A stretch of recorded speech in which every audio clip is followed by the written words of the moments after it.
wabarakatuh. Nama saya Rafika Putri Irawan dari Fakultas Dakwah dan Komunikasi jurusan Manajemen Dakwah. Video ini saya buat bertujuan guna untuk memenuhi tugas saya pada mata kuliah Pancasila. Adapun yang akan saya jelaskan pada video ini yaitu tentang materi ringkasan selama perkuliahan pada mata kuliah Pancasila. Pertama, saya akan membahas tentang latar belakang perlunya pendidikan Pancasila dan kewarganegaraan. Latar belakang terminologis dari pendidikan kewarganegaraan ialah pendidikan yang berlandaskan demokrasi politik yang kemudian diperluas dengan sumber pengetahuan lainnya. Tujuannya agar melatih kemampuan berpikir yang kritis, analitis, serta bertindak secara demokratis sesuai dengan Pancasila dan Undang-Undang Dasar. Alasan diperlukannya pendidikan Pancasila adalah untuk membangun generasi bangsa yang cerdas dan berkarakter sesuai dengan nilai-nilai Pancasila dan agar mahasiswa mampu berpartisipasi dalam upaya mencegah dan menghentikan berbagai tindak kekerasan dengan cara cerdas dan damai. Kedua, tentang wawasan kebangsaan, nasionalisme, dan identitas nasional. Wawasan kebangsaan adalah cara pandang bangsa Indonesia mengenai diri dan lingkungannya, mengutamakan kesatuan dan persatuan wilayah dalam penyelenggaraan kehidupan bermasyarakat, berbangsa, dan bernegara.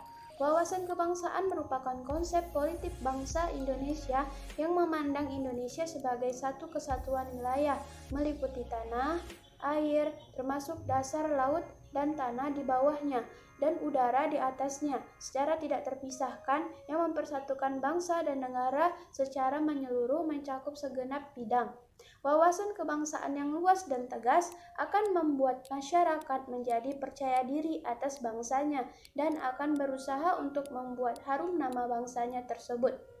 Jadi, untuk membuat masyarakat bangga, loyal atas bangsanya, wawasan kebangsaan pada masyarakat tersebut harus dikokohkan terlebih dahulu. Selanjutnya, tentang nasionalisme. Nasionalisme adalah suatu paham yang menganggap bahwa kesetiaan tertinggi atas setiap pribadi harus diserahkan kepada negara kebangsaan.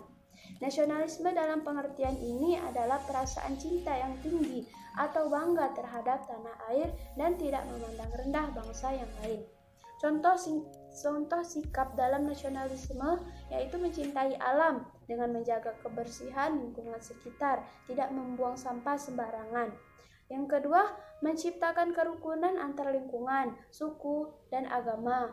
Terus taat terhadap hukum negara, selalu melestarikan budaya dengan bangga, berusaha mempertahankan produk dalam negeri, dan membanggakan negara di mata dunia.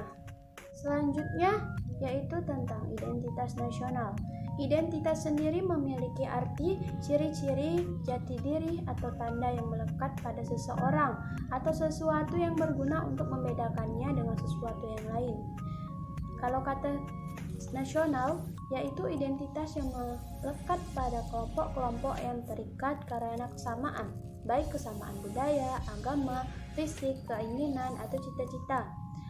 Kalau identitas nasional, yaitu kepribadian nasional atau jati diri nasional yang dimiliki suatu bangsa yang membedakan bangsa satu dengan bangsa yang lainnya. Berdasarkan hal itu, setiap bangsa yang ada saat ini memiliki identitasnya masing-masing sesuai dengan keunikan, sifat, dan karakter dari suatu bangsa. Hal ini tergantung dari bagaimana suatu bangsa terbentuk secara historis. Identitas nasional yang dimiliki oleh suatu bangsa tidak bisa dipisahkan dengan jati diri suatu bangsa. Yaitu negara dan warga negara. Negara tidak akan terbentuk suatu negara jika tidak memiliki rakyat atau warga yang berada di dalam negara tersebut. Sedangkan pengertian warga negara yaitu merupakan seseorang atau individu yang tinggal dan menjadi bagian dari suatu masyarakat di wilayah tertentu sebagai salah satu unsur dari terbentuknya suatu negara, yaitu warganya. Warga negara secara sederhana dapat diartikan sebagai semua orang yang tinggal serta bertumbuh di negara tersebut. Yang keempat yaitu sistem politik dan pemerintahan di Indonesia. Pokok-pokok sistem pemerintahan di Indonesia adalah bentuk pemerintahannya Indonesia yaitu republik. Sedangkan sistem pemerintahan presidensial. Presiden adalah kepala negara dan sekaligus kepala pemerintahan. Presiden dan wakil presiden dipilih secara langsung oleh rakyat dalam satu paket. Yang kelima yaitu HAM dan implementasinya di Indonesia. Bagaimanakah implementasi HAM di Indonesia? Suatu negara dengan ideologi yang dianutnya pada dasarnya akan mempengaruhi kehidupan masyarakat di negara tersebut, termasuk dalam hal penerapan hak-hak asasi masyarakatnya. Negara-negara barat seperti Amerika dengan paham liberalismenya memungkinkan masyarakat untuk melakukan segala sesuatu dengan sebebas-bebasnya, sedangkan peran pemerintah sangat kecil dalam mengatur kehidupan bermasyarakat. Indonesia dengan ideologi Pancasila yang dianutnya diharapkan dapat mengimplementasikan HAM dengan baik sesuai dengan sifat-sifat dasar dari ideologi tersebut. Menurut ideologi Pancasila, hak-hak asasi setiap rakyat Indonesia pada dasarnya diimplementasikan secara bebas, akan tetapi kebebasan tersebut dibatasi dengan hak asasi orang lain. Sehingga walaupun terdapat kebebasan, namun kebebasan tersebut harus bertanggung jawab dengan memperhatikan dan tidak mengganggu hak asasi orang lain. Namun, dalam realitasnya, hal tersebut belum sepenuhnya dapat diterapkan oleh rakyat Indonesia. Selanjutnya yang keenam yaitu tentang hak dan kewajiban warga negara.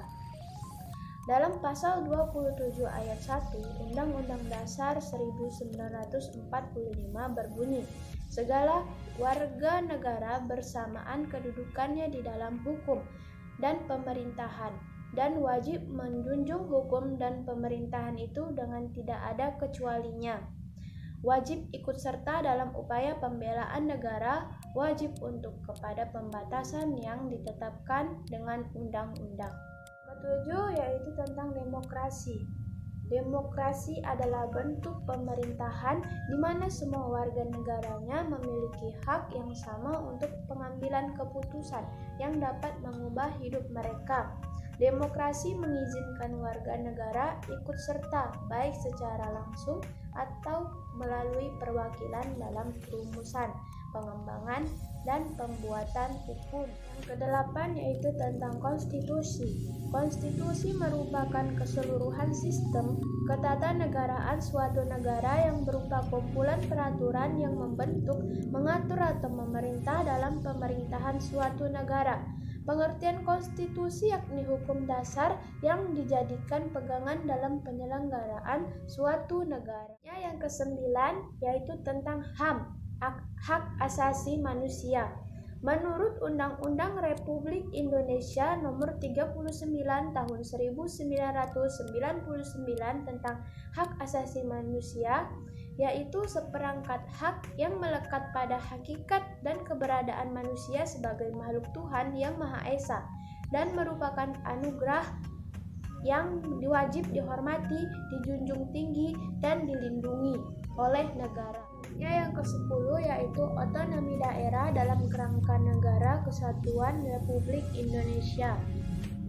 Berdasarkan Undang-Undang Nomor 32 Tahun 2004, definisi otonomi daerah atau desentralisasi adalah penyerahan wewenang pemerintahan oleh pemerintah pusat kepada daerah otonomi untuk mengatur dan mengurus urusan pemerintahan dalam sistem Negara Kesatuan Republik Indonesia. 11. Tata kelola pemerintahan yang baik dan bersih, yaitu tata kepemerintahan yang baik merupakan suatu konsepsi tentang penyelenggaraan dan pengelolaan pemerintahan yang bersih, demokratis, dan efektif yang berlandaskan pada prinsip-prinsip antara lain transparan, akuntabel, profesional, efisien, dan efektif. 12. Pendidikan anti korupsi. Pendidikan Anti Korupsi atau PAK adalah sebuah gerakan budaya dalam menumbuhkan nilai anti korupsi sejak dini. Hari-hari ini kita menyaksikan berita tentang tindak pidana korupsi dan perilaku koruptif di mana-mana. Yang ke-13 yaitu yang terakhir tentang masyarakat madani atau civil society. Masyarakat madani adalah sistem sosial yang subur berdasarkan prinsip moral yang menjamin keseimbangan antara kebebasan individu untuk stabilitas masyarakat. Inisiatif individu dan masyarakat akan berpikir seni pelaksanaan pemerintah oleh hukum dan tidak nafsu atau keinginan individu. Sekian penjelasan saya tentang mata kuliah Pancasila. Lebih dan kurangnya saya mohon maaf. Wassalamualaikum warahmatullahi wabarakatuh.